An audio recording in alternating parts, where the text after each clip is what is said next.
آج کل لوگ سوشل میڈیا پر کچھ بھی شیئر کیے بغیر رہ نہیں سکتے، چاہے ہم بیمار ہوں، کھانا کھا رہے ہوں، اپنی خوشیوں کے لمحات گزار رہے ہوں یا عبادت کر رہے ہوں۔ دنیا کو دکھانے کی عادت ہمارے اندر رچ بس چکی ہے، یہاں تک کہ اپنی خوشیوں کو نمایاں کرنے کے لیے بعض اوقات لوگ جھوٹ تک بولتے ہیں، جیسے کہ یہ دکھانا کہ وہ اپنے گھر میں یا شادی میں کتنے خوش ہیں، مگر دن کے آخر میں ان کو یہ احساس ہوتا ہوگا کہ وہ ہمیشہ اکیلے ہیں۔ نبی اکرم صلی اللہ علیہ وسلم نے فرمایا، جو کوئی لوگوں کو دکھانے کے لیے نیک عمل کرے، اللہ تعالیٰ قیامت کے دن اس عمل کو سب کے سامنے ظاہر کرے گا۔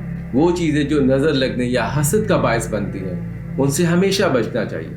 جو باتیں صرف اللہ سے کہنی چاہیے، انہیں لوگوں کے سامنے بیان کرنے کی کیا ضرورت ہے؟ آج کل تو لوگ دوسروں کی بے عزتی تک سوشل میڈیا اکاؤنٹ پر جعلی پروفائلز بنا کر کرتے ہیں، جو ایک بڑا گناہ ہے۔ نبی اکرم صلی اللہ علیہ وسلم نے فرمایا، جس شخص نے کسی مسلمان کے عیب کو چھپایا، اللہ تعالیٰ دنیا اور آخرت میں اس کے عیب کو چھپا دے گا۔ کیا ہم نے سوشل میڈیا کو اپنے سننے والا اور فیصلہ کرنے والا سمجھ لیا ہے؟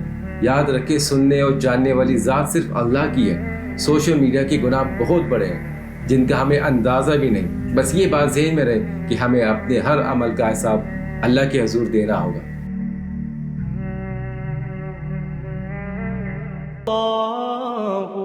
اللہ